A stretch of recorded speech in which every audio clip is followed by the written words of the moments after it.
I'm Karen Taylor, Program Director of the General Society of Mechanics and Tradesmen, and I'm so pleased to welcome you here this evening, to welcome both our in-person audience and our online audience. This is the last lecture of the fall season, and we have something very special for you this evening.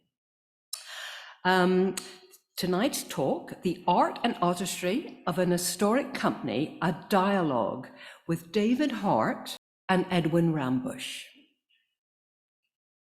I want to express particular thanks this evening to New York Landmarks Conservancy for their help in promoting this event.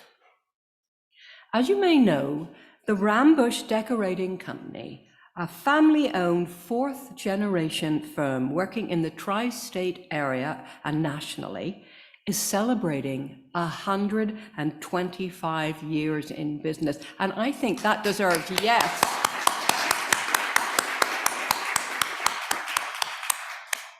Thank you for that round of applause. Absolutely well-deserved for Rambusch. And as part of the celebration for this evening, we're having a special reception for our in-person audience. Sorry, online audience, that you can't be here. And this is to commemorate this special anniversary. And this special reception is a courtesy of Rambusch, and I want to express our great thanks to them for providing that this evening. I also want to mention that this wonderful book, Rambusch, The Next Generation, which is about the last 25 years of Rambusch. You will be able to flick through copies of that book here this evening. There are some on display, and I'm sure Edwin would be happy to answer any questions you may have about the book and indeed the last 25 and 100 years of Rambusch. I also want to mention that there is an upcoming publication book on the last 100 years of Rambusch, and this will be published in the near future. There's also a special exhibit on the company, currently the National Arts Club, until January 5th, and I highly recommend visiting this fascinating exhibit, and you'll find cards related to that exhibit on the front table. For those of you who may be less familiar with the General Society, a brief introduction. The General Society of Mechanics and Tradesmen of the City of New York was founded in 1785, 238 years ago. It was founded by 22 skilled craftsmen. And this is another reason that we're so pleased to be having this talk this evening, as this is another celebration of artisanship and craftsmanship. A little bit more about the General Society. The General Society continues to serve and improve the quality of life for the people of the City of New York through our educational and cultural programs. These include our tuition-free Mechanics Institute, our John M. Mossman Locke Museum, which you're also welcome to visit after tonight's talk, the General Society Library, of course, of which this lecture is taking place in, and finally, our nearly 200-year-old lecture series, of which tonight's talk is part of. Before I introduce our speakers, just a quick reminder to mute your phones. Now, here are just some of the things that Rambusch does. It makes engineered and custom lighting fixtures. It develops liturgical lighting solutions. It creates liturgical appointments and church interior design. It restores and replicates historic lighting fixtures. Designs, makes, and conserves stained glass and mosaics. Now, to talk about some of the projects that Rambusch has been involved with, I'm delighted to introduce Edwin Rambusch, co-owner, president, and CEO of the Rambusch Company.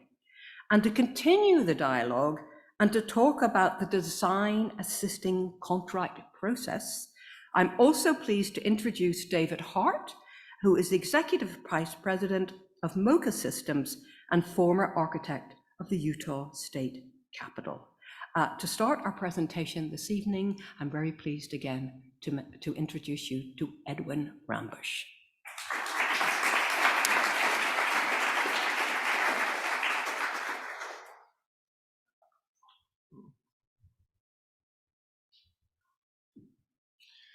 Greetings and welcome. I'm glad that you could join us here, both in person and via the live stream. The goal of the evening is to share insights into a process we feel is critical to a successful project called Design Assist. It's a relationship in which the many players of a project are fully supported and receive attention. The structure of the evening is Edwin, will share some thoughts about our firm's past history as seen through a variety of projects. And then I'll ask David to elaborate on the project that he has helped to structure and document.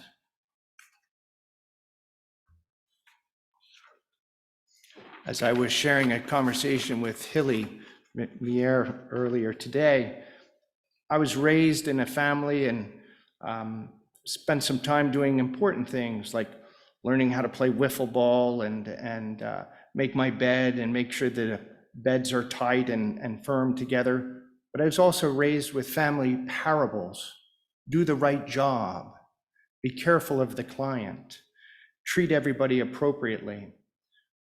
But I also must say there were other things which were overlooked and always was brought back: is the project is the client. The building is the client, and you must treat the building right. So as we started to move through that, I was able to understand some of those things within the landscape which is changing. Our landscape of the past was there was a direct relationship between different owners and buildings.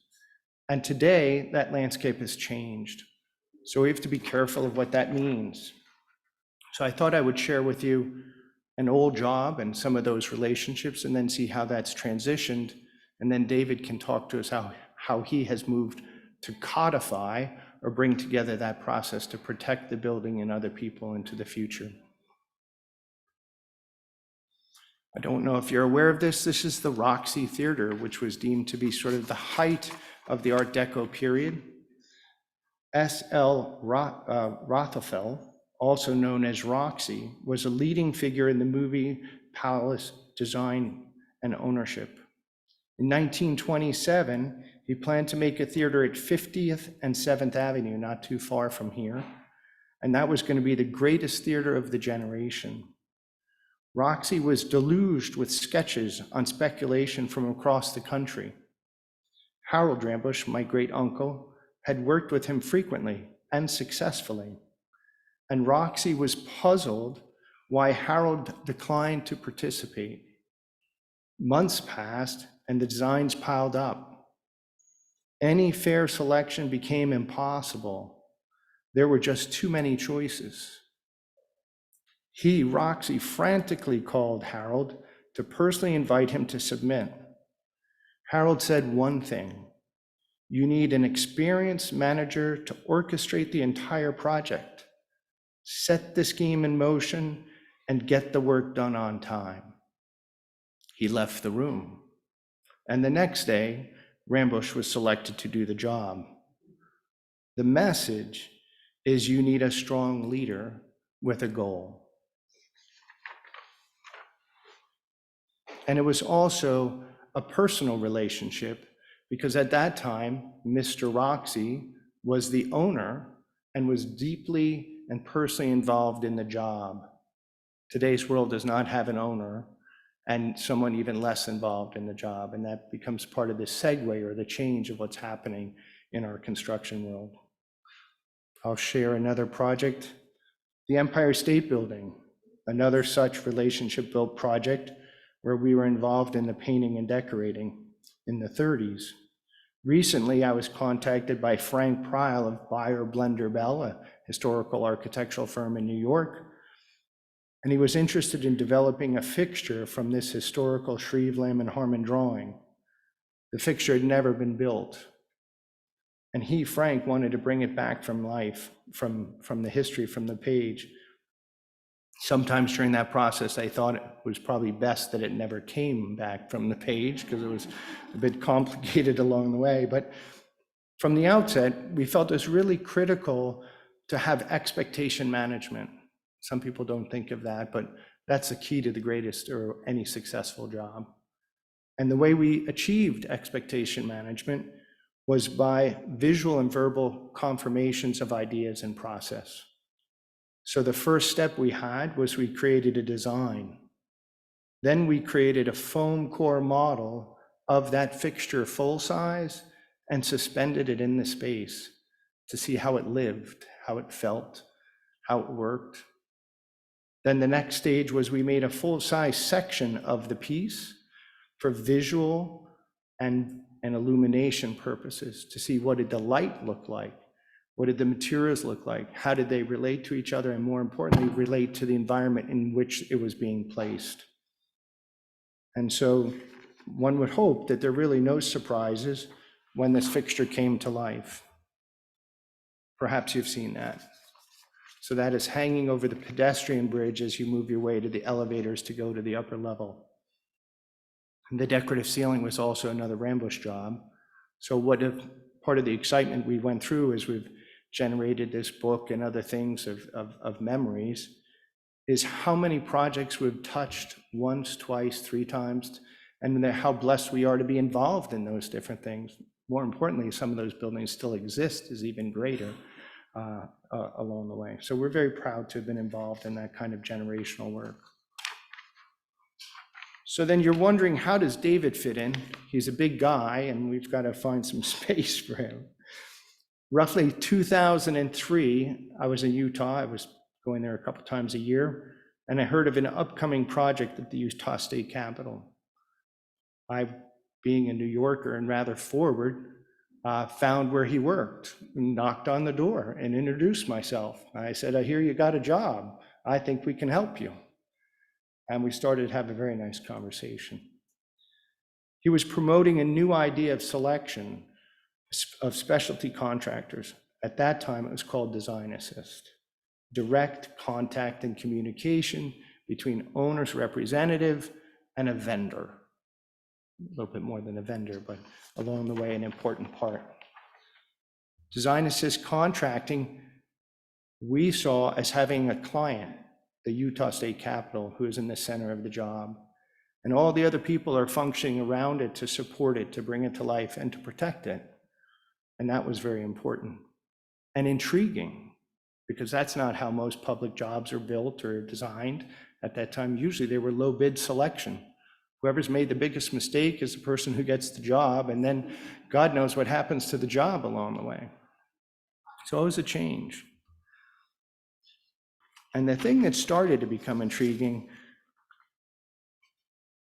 is our management plan, our estimating, our support were almost as important in our selection process as our price. So he was able to generate a process by which he could select people most capable for the job. Don't want to be out on your own, want to be part of the team. So we sort of saw that as an opportunity to try to make an effort to be part of that team. And so as we moved through that, we realized everybody could bring their best to the team. So early on, we were asked for our pricing. And along the process, we were asked, what's missing? So at that time, I said, I think he's asking us, so we should participate. So I said a mock-up would be the most important thing to visually validate before you tear your building apart that the lighting system will work. So we went, or I took the time to say, there's 6 fixtures out of the 1,400 that need to be touched that can visually validate the entire job. So that 4.5 years later, when you come back into the building and turn the lights on, it's a good aha moment. So we went through that. So we felt that mock-up created the definition of visual quality and finish. How is the metal finished? How does it relate to the building? How does it relate to the room? And the light, quality, quantity, and impact on the space, which became part of it. Sadly, lighting is a finishing trade. It's usually the last thing bought or purchased or delivered and has the greatest effect in any of your rooms. Close your eyes, that's bad lighting. Open your eyes, and that's your possibilities. So we feel that lighting is a critical part. So with that, I'll turn it over to David, who can share a little bit more about design assist and some of those stages.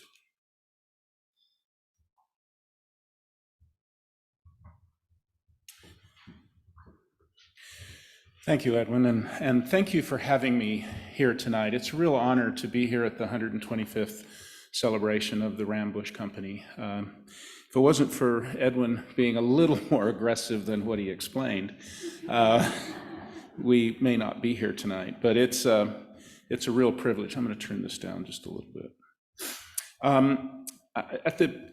Let me kind of start at the beginning. I was appointed as the executive director in 1999 by Governor Lovett. And at that point in time, I was a practicing architect and had my own architectural practice and was trying to do commissions as they came along and had never really considered what it was going to take to restore a state capitol. So when I said yes, I was completely misinformed as to what I was saying yes to. And I very quickly realized that I now had 114 new bosses: the legislature, the Supreme Court, the governor, and they all have a unique ability to think that they can make a decision. And so I was faced with how are we going to restore this building and do it on budget and on time, and to try to do the very best we could. When Edwin came and knocked on my door, he said something that I have never forgotten, and that is that lighting is really the jewelry of the building. And as you sit and you think about that in these historic buildings, lighting is one of the most important, if not almost the most important piece that you will deal with in a building. And as Edwin said, we had over 1,000 different light fixtures that needed attention. And we had a big job, and we didn't really know at the time how big of a job. So as we got started, one of the things that we realized, and I'm going to talk a little bit at kind of the higher level before we get to the restoration of the light fixtures, is that we recognize that under the standard procurement process, where an owner identifies and selects a delivery method, that's really the first thing an owner does, is they decide what kind of delivery method. Are they going to use design build? Are they going to use CMGC, CMR, or what are they going to use? Then they go through, and it's a very sequential process.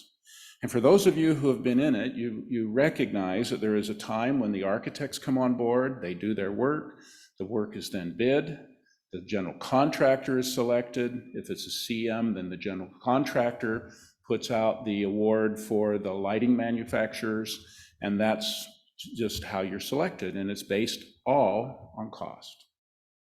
And the thing we found today is that that really doesn't go very well. So if you look at the results, we did a study in our company trying to understand how that process works. And what we found is that 0.5% of those projects come in on budget, on schedule, with all of the requirements. 0.5, not 95%, but 0.5. We then looked at our own work as project managers, and we found that we did a little better at 13%. And so the reality is that process doesn't work very well. And we knew it a while ago when we were trying to restore the Capitol. So I had hired a company by the name of 3D International to help me as my owner's representative. And as we talked about the fact that the standard sequential process doesn't really deliver what it needs to, and I'm under pressure by 114 bosses to make sure that I don't screw this up, we decided that it was best to try to make sure that we had really, really good planning and that we had everybody understanding what it was we were going to do. Not just the architect and the contractor, but the subcontractors. the extended client base. So we wanted the members of the Supreme Court to understand what we were going to do in the Supreme Court chambers. We wanted the legislature to know what we were doing in their chambers, and we wanted the governor to know what we were doing there. And it was imperative that we make sure that we don't fail. And I've listed here some of the things that cause failure: poor communication, poor planning, and poor understanding of the owner expectations. And I can tell you that the number one aspect is not the one you think it is, it's the poor understanding of owner expectations. I don't know how many of you have been with an owner when they walk into a room and the finished product and you don't see happiness in their face, but you see a kind of, yeah, this is what I asked for, kind of attitude. And as an architect, that always broke my heart, and I realized that I didn't achieve what their expectation was. And so maybe we delivered it on time, and maybe we delivered it on budget, but we did not deliver the expectations or the requirements. And I did not want that to happen on the Utah State Capitol. And so it was critical to me to get everybody on board. And so we developed what we call today continuous alignment. And what continuous alignment is, it's where you start without making the decision on how you're going to deliver the project. But you start by planning. You start by trying to understand what the project is going to be. And then you bring on the first group, the essential group, the architect and the contractor. And you put them in a room and you work through a series of workshops. And as you go through those workshops, you start to identify those areas that are most critical. And one of those areas that we identified that was most critical, that we had the greatest level of risk, let's say, and that we knew the least about, was lighting. And one of the things that we discovered is that today, and I'll probably repeat this again, but today, in the world we live in today, the architects and the contractors move information. The tradespeople, the people who manufacture, the people who make things, is where all the knowledge is. And so I'm grateful to be in this beautiful room at this Mechanics and Trades building, because I think this is where the craftsmanship of today really lies, is with the tradespeople. They know how these buildings go together, they know how to make great products, and they know how to fix and repair those products of the past. And so then as you go through, you start to develop, and continuous alignment then yields itself to what we call design assist contracting. Because what it then does is brings in the subcontractors early on, and we'll talk more about that. So if we were to put what I just said into a graphic form, you can see here there's a blue line and a red line, the curves. The blue line is the ability to influence or to control the cost or manage the project, and the red line is the cost. And so if you're making all your decisions down where they cross, you're not able to influence, and you're spending a great deal of money doing it.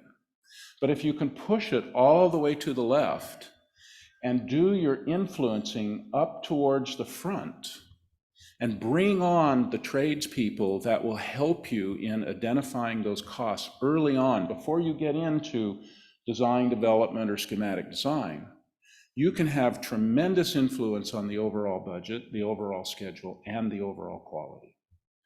And so we proceeded forward with this, and that's where we're focused, is really on that area that's in yellow. And what we found, just to kind of follow up, is over a period of time now, we've been doing this and tracking it, and that is that 92% of those projects that are managed using continuous alignment philosophies with design assist contracting, 92% deliver on time, on budget, and with meeting all of the owner requirements. And I think that's a much better story than coming in with the sequential at 0.5%. So let's talk then about what is design assist contracting. First, intellectual knowledge, as I just mentioned, is held today by the trades.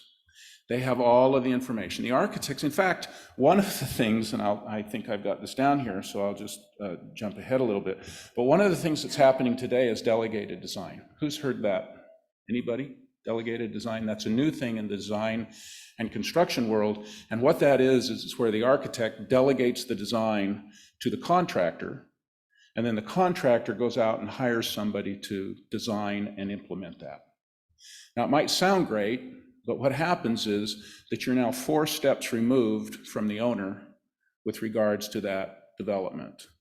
Design assist, on the other hand, brings all of that knowledge in early to the table to work with the architect, the owner's representative, which is what I am, and the contractor.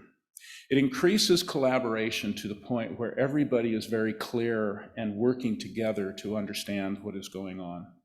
It provides a great service to the industry, and the drawings are improved. Now, our selection of Rambusch was wonderful because they do these wonderful full-scale drawings, which we'll talk about. But as the architects start to do their drawings and they start to put together the drawings, all of that information can be embedded in those drawings so that when you do start to go out and put the project together, that information is contained in the drawings. It's not just living in somebody's head.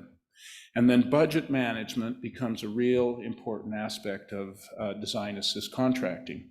One of the things we told Edwin when he showed up, we had a very low budget to begin with, I will tell you that. And he told us right up front, he said, your budget's wrong. Of course, as he mentioned, he's not shy.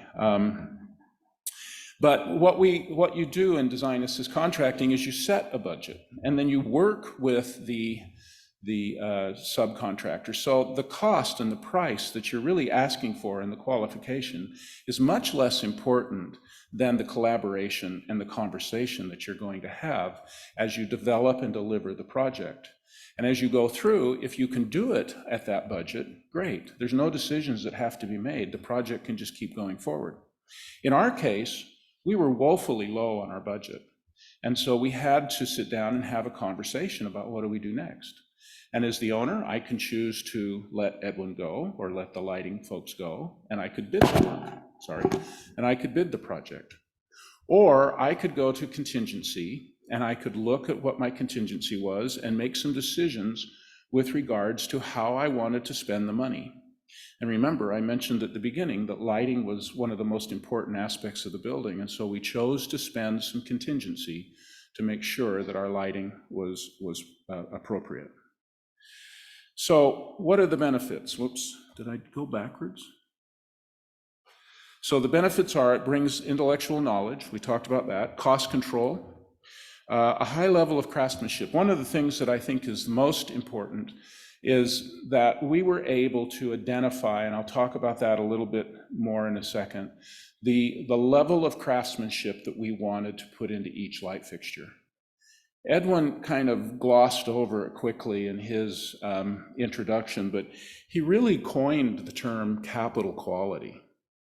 And I've used that on 4 or 5 other capitals going forward, but that's really gives you an opportunity to hone in on which pieces are going to receive the highest level of quality, what pieces may have to be pulled back a little bit, and how you move forward. And so you're able, working directly with the subcontractor, to help in that craftsmanship. Schedule management is wonderful because you can actually sit down and negotiate what that delivery point's going to be. When is it going to be delivered? How is it going to be delivered? You avoid delegated design, which I mentioned earlier, and you have a very high level of collaboration. So as Edwin showed us, this was really our structure. This was really our organization chart. We didn't have the standard top-down organization chart. We put the capital in the middle because it was the center focus of what we were trying to do, and then everybody went out in concentric rings because everybody needed to be part of every aspect of the building. So in the case of point tonight, we're talking about lighting. Edwin needed to know what our colors were going to be in the building, so he could get the temperature right in the lighting. He needed to know the space so that we made the proper size so that it would function and fit. And so having this collaborative design assist process with a partner, not a subcontractor, but a partner, changed the way our building was put together. So these are just some photographs of what the building looked like when it was first built. And you can see that the light fixtures were absolutely beautiful. In the reception room, they were chandeliers that were made out of crystal.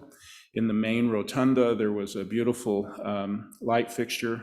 And then in the sitting room to the right, that room had really been lost and those fixtures had gone away, and we needed to kind of return to those. And so knowing what we had was essential. Right off the bat, one of the things we did as owners in order to prepare for hiring the lighting design assist contractor is we put together what we knew. We pulled together in a booklet those things that we understood and the fixtures that we knew about. We then set about trying to identify what we had.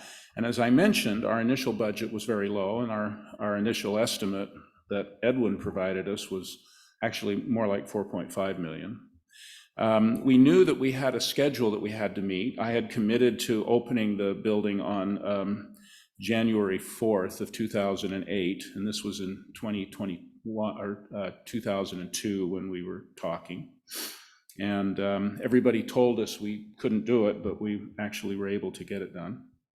Management of the process. One of the big issues that we were facing, how to get the lights out of the building, how to get them stored, where were they going to go, how are they going to be recorded. And I was a little funny about this, but I didn't want a light fixture from, say, across the way put over on the other side. I wanted the light fixtures to go back to where they were. Now, that wasn't a requirement, that was just me. And so we wanted to know their management plan. We wanted to know how they were going to do that. We lacked the knowledge and understanding of what was needed for most of these things. When we put together our estimate, we looked at the light fixtures and we thought they were in pretty good shape. We didn't think there was that much to do. Well, it wasn't until we pulled down the main chandelier that we realized that all the fittings had been destroyed and that our maintenance crew for years had used this wonderful chemical called Brasso, which had basically turned the brass into paper because it was really, really thin. And then the scope, we put out a scope that we thought had to be looked at, which included metal and glass problems, lighting, relocation of fixtures, replication of fixtures, quality issues, and of course we knew we had a budget issue. So we had a lighting designer on our team that went through the building, and he surveyed all of the light fixtures and made these wonderful notes. We then had a discussion internally about what kind of quality we were hoping to get, and then we put out the RFP process. So the CMR, construction manager at risk, is the one who was going to hire the lighting manufacturer because it's a construction trade. And the owner and the architect and myself put together the RFP that we gave to the contractor to issue. We didn't leave it to the contractor to put it out. And so as Edwin mentioned in the beginning, where we had the scoring a little different, we did not want the selection to be based on cost alone. We wanted it to be based on qualifications and capabilities, but we had to have a component of cost by the state law. And so we had a qualification phase where we interviewed a number of different lighting manufacturers. And as Edwin mentioned, we went out and interviewed not only them in Utah, but we came to their shop and we walked through their shop. I wanted to know where things were going to be stored. We had a lot of light fixtures that were coming out of the building, and we needed to have them all taken out at once. We didn't have room to store them in Utah. We needed to get them out. We had a pricing phase, we had an interview phase, and then we had a cost and a qualifications were considered as he mentioned. So Rambusch Lighting then answered the call, so to speak. Now, I will tell you their price was a little higher, but they also showed us how to do a number of things. They showed us how they were going to actually take the building down, take the lights out of the building. We had a chain that was so heavy that holds the main chandelier that if you would have coiled it on the floor, it would have collapsed the floor. And so they had to take it down and string it. I don't remember how much it weighed, 3,000 pounds or something, a lot. And so they had to run it through the building so that they could get it out without damaging things. They then had to unpack or take down and disassemble over 1,000 light fixtures, pack them, record their location, ship them back to their place here, and then go through and start doing the repair process. All along, they were putting together a very complex matrix of how we were going to restore these, because each of the existing fixtures had their own issues. The chandelier in the main rotunda had its issues, the other chandeliers and the other fixtures, and so we had to look into those. As Edwin mentioned, the first thing we wanted to do was to do mock-ups to make sure he understood, and this I think was a brilliant decision on his part and recommendation that we accepted, was he wanted to know what level of quality we were going to insist on right from the beginning, because that was going to set the price.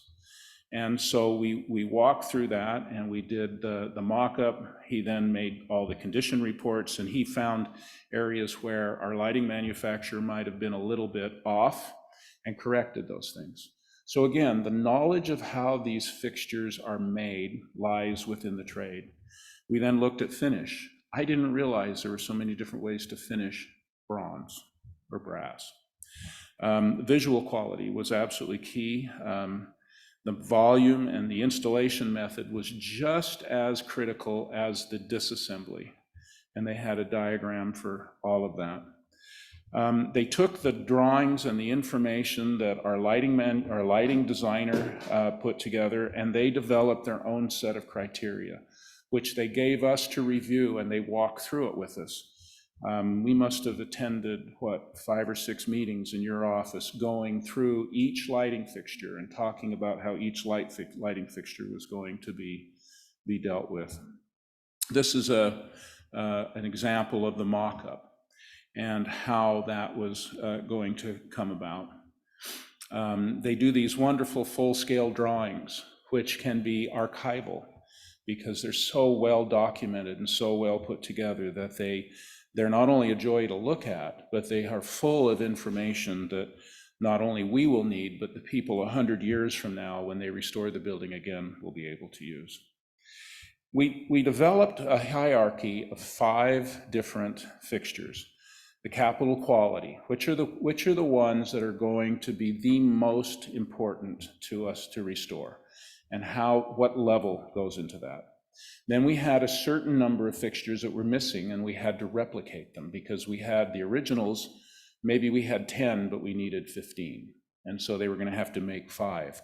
And as we learned about the process, the number one thing I was concerned about was how much smaller were they going to be, because we're making castings off of the originals. And so what was the shrinkage? And so we had to work through all of those different things. Which ones are going to be renovated? And then new historical. And then we were going to create a whole new family of light fixtures because we were putting rooms in the Capitol that had never been there before. Now, I'll just take a minute and talk about that. You're probably asking, what rooms were never in the Capitol? Well, when the Capitol was built, as most capitals in the United States were built in the early 1900s or late 1800s and that, everything happened on the chamber floor. And so a bill was introduced on the floor of the House. It was debated on the floor of the House. It was then sent over to the Senate. It was debated on the floor of the Senate. It was approved, and then it was sent back down to the governor, or it went back and forth. But there were no hearing rooms. Today, if you go to a legislative meeting, the first place you will go is to a hearing room. And in the hearing room, you can not only hear the bill presented, but you can have a voice in it as the people, because our government is based on government by the people. And so these hearing rooms started to crop up all around the country. And Utah was one of the earlier capitals in the early 1900s. And it didn't have any hearing rooms. And so we had to put into the building hearing rooms, because what they had done in the meantime is they just knocked out walls and opened up and created these big conference rooms where they were having these hearings. And so for the hearing rooms, we needed to have a light fixture that complemented the quality and the importance of the hearing rooms. And so the last thing I wanted was to have somebody design a light fixture that had nothing to do with the building, but it was just going to go into this room as a piece of, this is kind of your, what's the phrase, period. It's part of the period. Could be modern, could be, something else. And so we didn't want that. So we met with Edwin, and his suggestion was, why don't we look at the fixtures we've got, and we can harvest a ring from here, or an acorn from here, or a bracket from here, or something from here, and we will develop a fixture that is customized, but still has a relationship back to the original fixtures. I thought that was a brilliant thing to do, because now all of the fixtures, when you walk through the building, they all look like they're one family, yet we know that there are these new ones that never existed before, but you would never know that walking through the building. And I think the testimony to Rambusch's work is really in all of the aspects that they are known for, from when they were painters and they were doing decorative art painting to when they started into lighting and into glass. All of that craftsmanship was brought into how we executed and designed these fixtures. There were several fixtures that had to also be dealt with. And so each one was addressed individually and in a historic manner. And then finally, one of the things that was most important was the thing that was almost forgotten about. And it wasn't until Edwin called me one day and said, I need to know the chain lengths. Simple question, right? You would think I could pick up the phone, call the architect, and say, what's the chain length? Well, in a historic building, it's a funny thing, but the ceilings are not always the same height as you would think, and so the chains actually had to vary.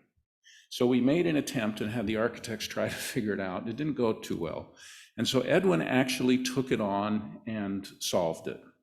And so this way, when you look at the building from the outside, all of the lights line up. And that's really important, but nobody had thought about that except Edwin. And so I'm grateful every time I go up to the Capitol at night and I can look into the building and see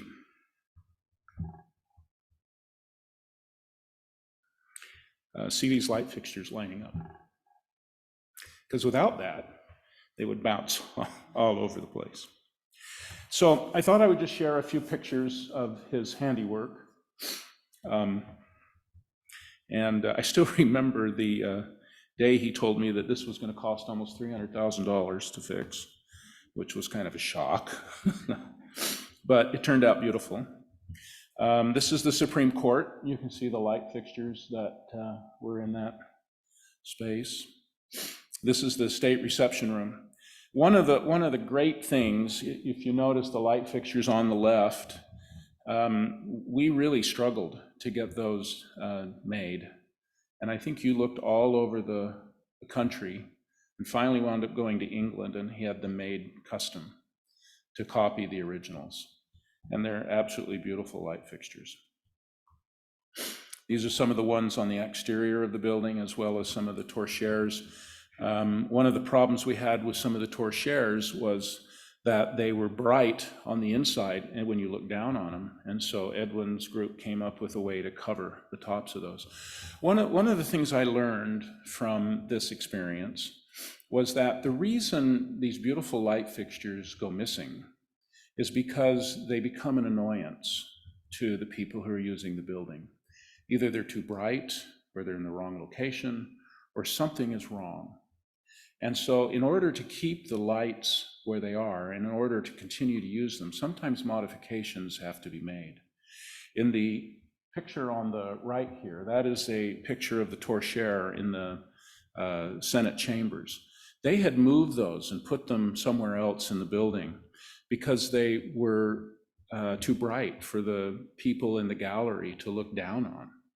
And so without that lens over the top, it was unbearable for the people to see the Senate president from the gallery. And so we had to find a way to fix that. So the lights did what they were supposed to do, and so they could go back into the room and balance out the light. These are just a couple of the other rooms. The big picture of the hearing room, these are the lights that were made that look like they belong to the building from day one. So what were the results? And first of all, the budget. While we were over our budget, initial budget, we still finished the project $2.5–3 million under the budget. And so one of the things we learned from that is that you have to let the budget be a little bit fluid, and you have to put the money where it's going to be most enjoyed. I had a client when I worked in Houston who was kind of a rough and tumble guy, and he said, you don't put the dough where the dough don't show. And I can tell you with lighting, that's the absolute truth. Lighting shows. Lighting is one of the most important, if not the most important feature of a space, of a room. And Edwin was right. It is the jewelry of the building. The schedule, we opened right on time. And the quality, he exceeded our expectation in all 5 fixture hierarchies. So thank you. And I am grateful to have been here and really appreciate the opportunity to celebrate your 125th anniversary. So thank you very much.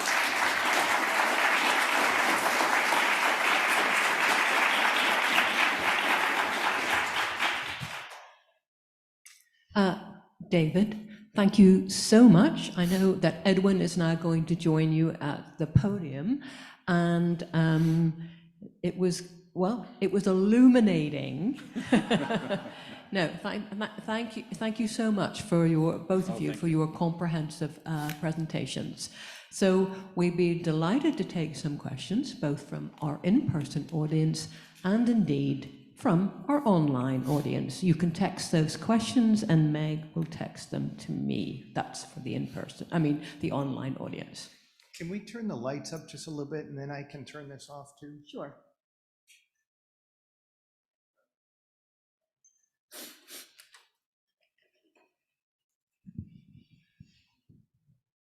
Right, we had a question over here. Yeah, on the capital project you were describing, you said, if I understood correctly, the budget for the lighting came out to 4.2 million. That's correct. I'm curious, what percentage of that did that represent of the entire project? Oh, that's a good question. The capital itself was $220 million. So at 4.2 million, what would that be? 2%? 4 million was better than 1.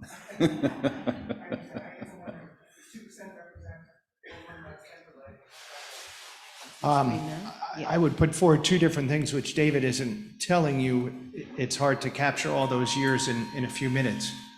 The entire Utah State Capitol was split from its foundation and base isolated. That's a spectacular event just to occur, no less, to move it along. So within the overall budget, probably the lighting package was a little low, but there was so much other work being done that probably by the time proportionally when some of the others came out, it was pretty close. And the other item I think which is important is David was savvy enough to have 3 contingencies. A contingency for the building, a contingency for the architect, and a contingency for the GC. And he was the arbiter of those contingencies. So the chain study came out of the building's money. Mm-hmm. So that became a critical thing. Many people start a project like that and they have only one contingency, and that's never enough, and everybody's fighting for that. And some people feel you need to spend all the money that's there. You ended your project with 3 to 4 million left over. Right. So I think that's very important. Good evening. Well, I do love the fact that you emphasize lighting. I don't know if you gentlemen know about the Permanent Performing Arts Center near the World Trade Center. Yes. Which I want to visit. And as a wannabe photographer, I always carry my camera with me just in case. So my concern, well, not my concern, I love your presentation because it seems like we're on the same wave, if you will, that with the architecture and lighting that you presented, it doesn't seem to present any problem with light pollution. If you understand what, you know, it seems like you're talking about interior, but at the point where lighting goes exterior, can you say something about that? Sure. If there is a concern or if there isn't, I'm a conservative, conservationist who believes that we got to do everything we can for the planet. But absolutely, lighting is key, especially when it comes to photography and all the way through. But I do love the renovation you did for the Utah State Capitol. Thank you so much. So there was a whole nother lighting package on the exterior of the building. And on many buildings throughout the country, they use uplighting, right, to wash the face of the building. We looked at that and realized that, one, that did contribute to light pollution. And in Utah, we can see the stars really clearly because we're up a little higher. And we didn't want to contribute to the light pollution. The other thing that we didn't like about uplighting, so we didn't use any uplighting, is it wasn't in keeping with the original design that Kledding had put in place. And so we wanted to be respectful to the architectural integrity of the building. And so we did all the lighting with the original design. Now, on probably majority of the lights were underneath a portico or within a entry point. And so those lights stayed within that area and they didn't go up, they kind of came out and down. We did have some lights on the terrace that we had made that were identical to the ones that Kledding had designed, the architect. And they did have a white bulb, a bowl that glowed and did put light upwards. And then all of the lights that were used out in the landscape, we modified those, and they only have the down lights because we put in a cutoff at the top. And so, yeah, that's a great question. Right, we have a couple of online questions. This is from Barbara. Wonderful presentation. Do you know what firms designed the original fixtures, especially those designated at the capital quality level? So I don't know what the original designer was. I know they bought them out of a catalog. Yeah, and he was a New York City designer. It's a two name, and I'm forgetting it at the moment. Their work is actually at the New York Stock Exchange as well as the Rose Reading Room. So I know that those chandeliers are made by the same firm out of New York City. I apologize, I'm being forgetful of that. But the thing that's interesting is that they had catalogs back in those days.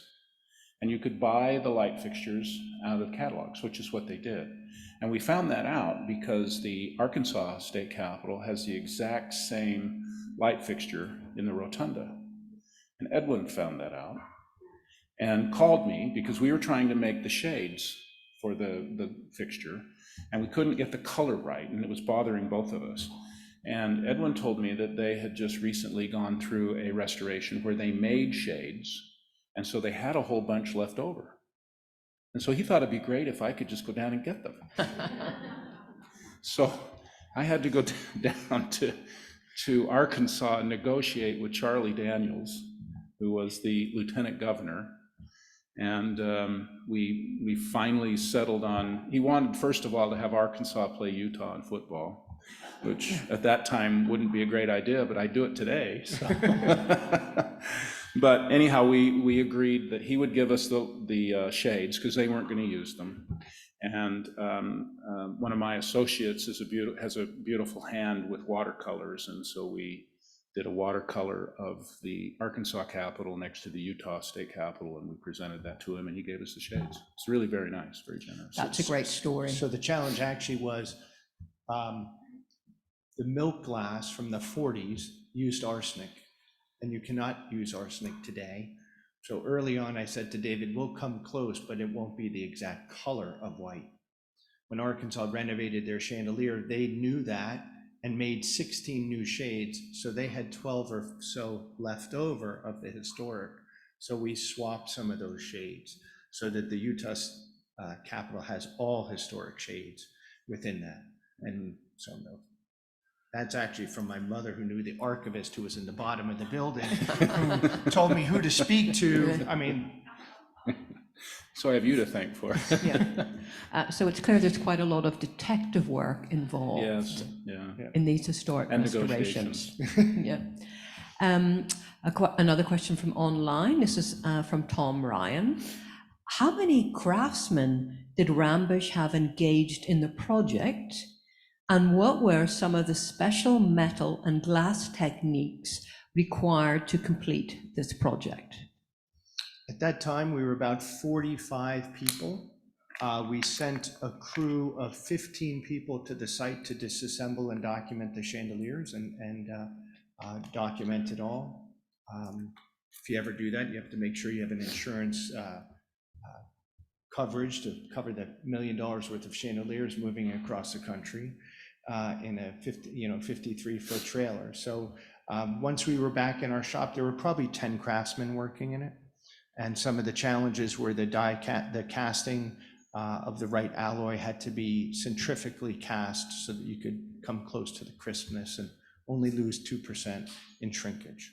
So 16 to start with. By the time it was done, maybe 20 different people had touched it. Of course, there's two levels of craftsmanship. One is the craftsman doing the work, and then you have to have someone who designs and documents and creates a drawing. So we should put those people in as well. So maybe about half of our company touched it by the time it was done.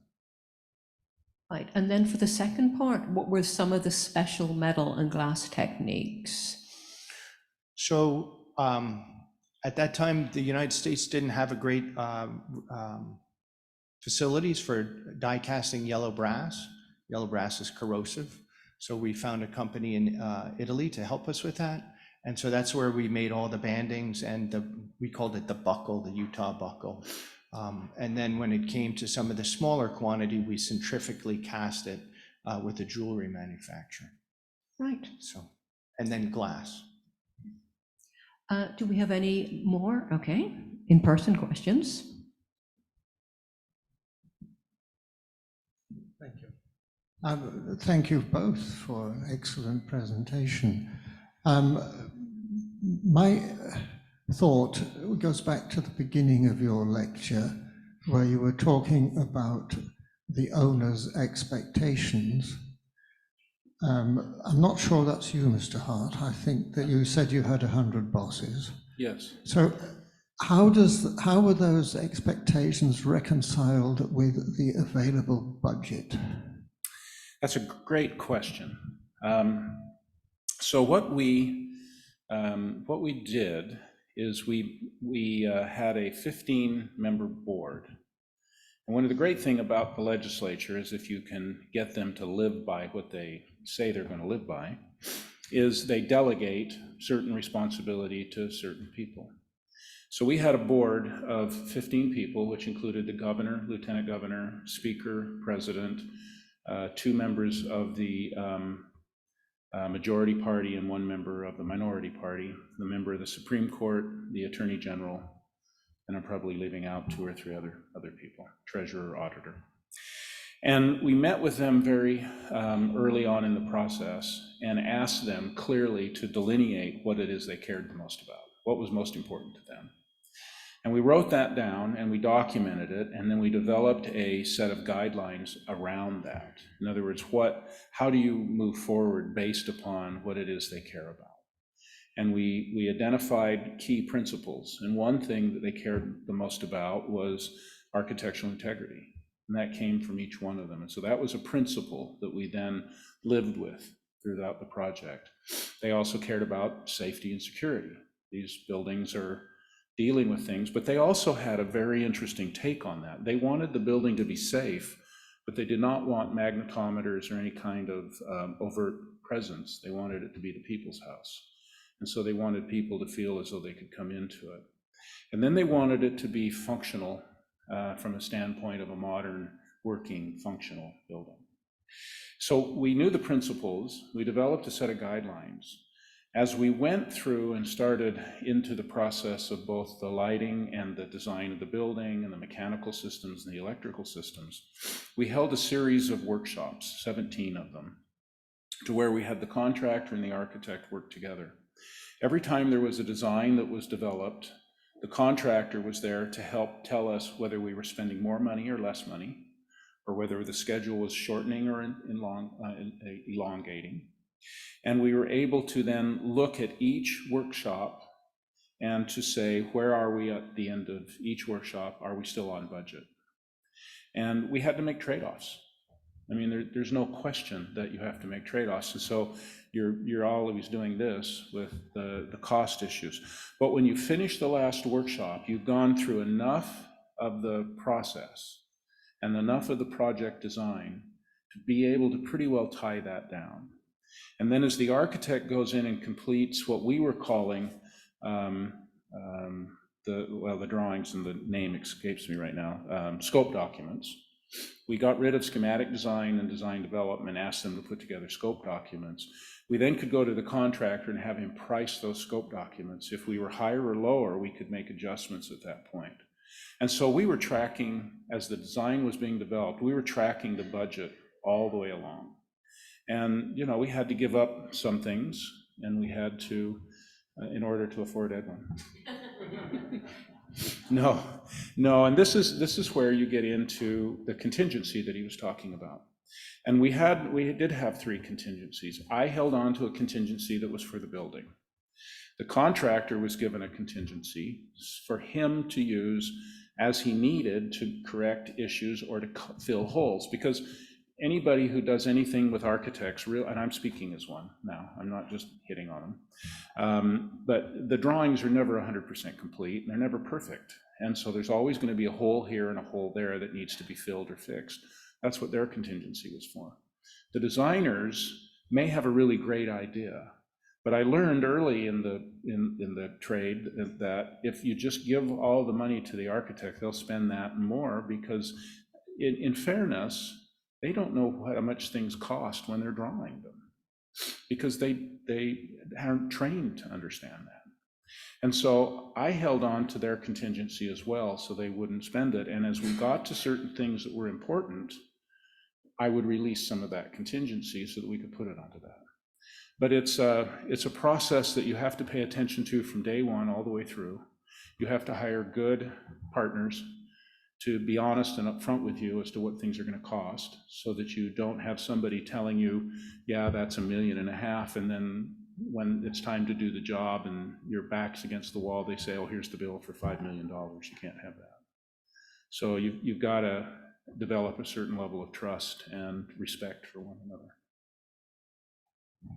Hi, Anna Kupik from the International Hildreth Muir Association. This was a lovely presentation, and I loved hearing about the creation of the categories of the light fixtures, as well as the story of the cleaning product that had thinned out the brass. Yeah, Brasso's bad. So what steps did you take to ensure that the next generation knew how to take care of all the beautiful fixtures that were created, and also potentially restore those in the future? So we put together a maintenance manual to take care of the light fixtures as well as all the other finishes, because in a Capitol you have painted walls that need certain level of maintenance. We had marble lions that needed a certain level of maintenance, as well as the fixtures. We put that together. It took us about 6 months to write that and to document it. We then sat down with the maintenance manager and went page by page through it and helped him understand. And we even went so far as to get the lighting temperature from Edwin for the light fixtures, so that they knew exactly what was going to go in there. Now, I don't know how many of you have experience with political buildings, but things change. People come on board. Ideas change. And in Utah, money is a big deal. They don't like to bond. They're a very conservative state.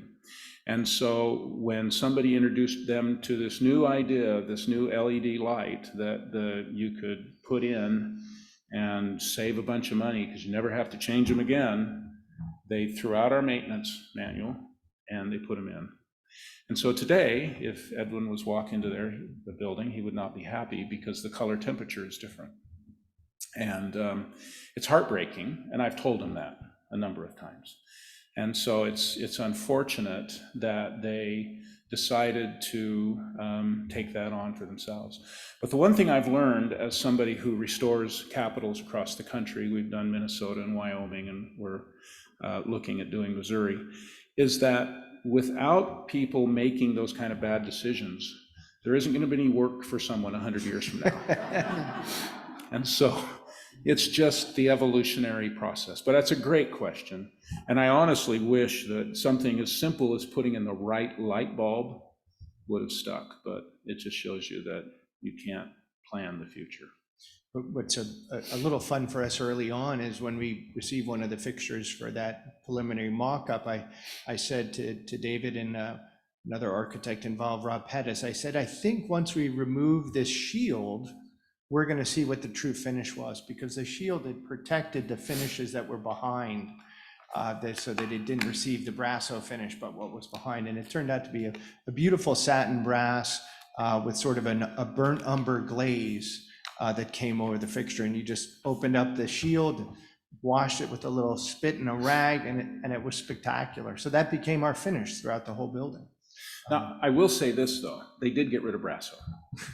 So if we accomplished anything, they are not using brasso anymore. They're just using water and soap.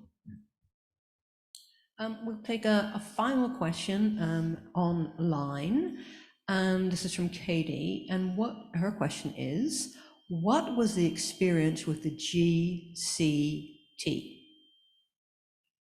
GCT. General. Oh, GC. Was that here? No. I'm going to back up here just a minute. Well, if it was the GC was part of the design assist team, and he was but selected for that. And so as a result, there was a relationship that had been started early on. And as David is going through and trying to find that, there's two things that happened for us within the design assist portion of the samples, is by hanging one of each of the 6 fixtures, the GC then became responsible for knowing how long it would take to install. Yeah. So when we made one of the fixtures that David included, his installation time went from a crew of 2 taking 2.5 hours to install. It became a crew of 2 installing in 1 hour. So he saved an hour and a half of 2 men installing 400 fixtures. So there was different savings that started to occur as people thought, hey, if I was the one on the ladder installing it, here's what I'd like to do, instead of saying, that's not my problem. So I think she meant CMR instead of CMT. Sorry, what? What were the GCT. GCT? Yeah. GCT. Yeah, well, I'm gonna figure that's a general contractor, but Okay. it's Yeah. there was also what I was looking for was the CRG, which also might be what she's Right. referring to. But the architects and the contractor, I think the thing that was that she's asking about, and maybe I'll get this wrong, is the fact that there are a lot of traditions in design and construction. The contractor typically wants to build, and they don't want to be bothered with a lot of quote unquote collaboration. And the architects want to design, and they don't necessarily want to be talking to the manufacturers or the design assist contractors. And so we had to sit down and develop a collaborative spirit on the team. And that was one of the first things we had to do, is to bring the architect and the contractor together and try to get them as one team. And that happened before Edwin and Rambusch and others were brought onto the team. We had 2 or 3 workshops where we just met as the owner, the owner's representative, the architect, and the contractor, to really develop the trust and the collaborative spirit of the project so that we could move that forward. Because without that, none of what Edwin did and none of what any of the other design assist contractors, such as the plaster and some of the decorative painters, would have happened, because they wouldn't have known how to proceed and how to work with the general contractor and the architect. So just in closing, what was pleasurable is if you ever go to a large project, there's a trailer for the electrician, and there's the trailer for the architect, and there's the trailer for someone else, and they're spread all over the site. What David did is he made a little city, and within the city was a large open room, and the contractor was on one wall with a door that opened into a pool where the work was being done, and across the way was the architect, and across, so everybody was in one building. So you couldn't help but say, "Good morning, how are you?" Instead of hiding in your little trailer, not wanting to have communication. Yeah, we insisted that they all come to the site, and all we did was just put 4 trailers in a square and then covered the center. It was cheap. Trust me, I wasn't about to spend any money on it, but it worked. We just put up some very simple wood trusses over the top and covered it. We were good. So. Thank you both so much again. That was a terrific presentation.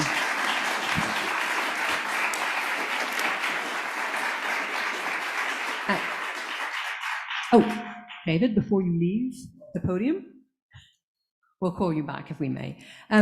First of all, I want to express our huge thanks to you both. David came from Salt Lake City, especially to make this presentation, and we really appreciate that. So thank you so much.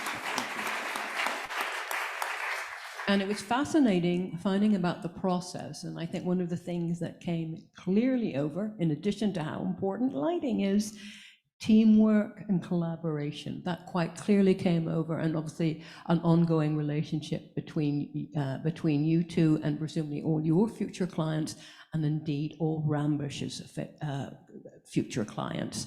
It was also wonderful to see an example, well, one of many examples of Rambusch's work and the skill and craftsmanship that went into creating and recreating those wonderful lights. So Edwin, thank you, and to all the Rambusch company, a very happy 125th anniversary.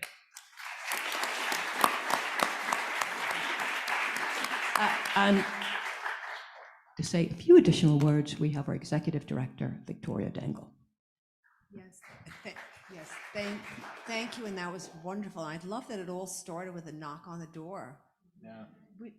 It's really amazing to think about that and how much, it's meant to you that driving up to that Capitol and seeing the Rambusch work. So thank you. And I want to say about the Rambushes, we're missing Martin Rambusch tonight, Edwin's twin, but I'm going to turn toward 2 very special people that are with us tonight, and that's Katha Rambusch and Vigo Rambusch, Generation 3. I have to say it. Not many companies last 2 generations. They always say in the 3rd generation something happens, and Rambusch just gets more wonderful. But back to Katha and Vigo, who really have turned into personal friends of mine. And Vigo is a member of the General Society of Mechanics and Tradesmen since 78. And they're Stuyvesant Town residents. I'm a Stuyvesant Town resident. We came to know each other here, but quintessential New Yorkers, glorious work, so wonderfully intelligent. And Katha, you yourself, and the archivist, the mother of the Rambusch children, and so brilliant and generous.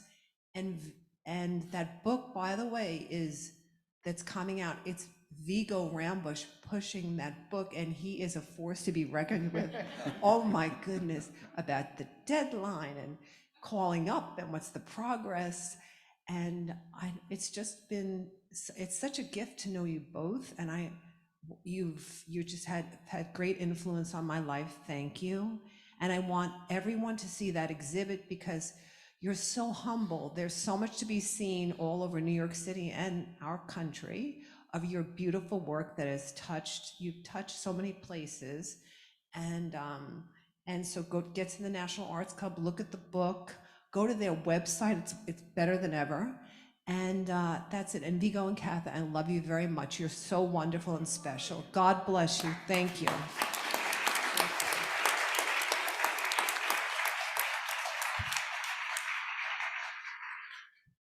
Thank you. I do want to reinforce what Victoria has just said. And this beautiful book is available to be browsed through at the back of the room. And I'm sure Edwin and David would both be happy to answer any additional questions. But it really is now nearly time for the reception, which is going to be much classier than our normal reception, so we're very grateful to Rambusch for that. But I do want to say in passing, first of all, I want to thank our in-person audience, particularly many of you who are such faithful attendees, how much we appreciate that. And the same goes for our online audience. You also are a very important part of our lectures, and we're grateful for you being online.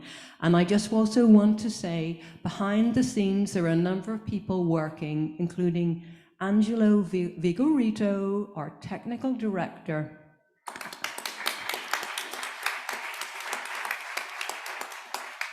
and archivist, and Meg Stanton, who handles everything online. We're very grateful to her. And also, we have 3 volunteers who've been so kind to have been here for the majority of our lectures, and they are Nancy, Mary, and Arlene. And you'll meet them. So thank you, thank you. And finally, to our staff member, Jimmy.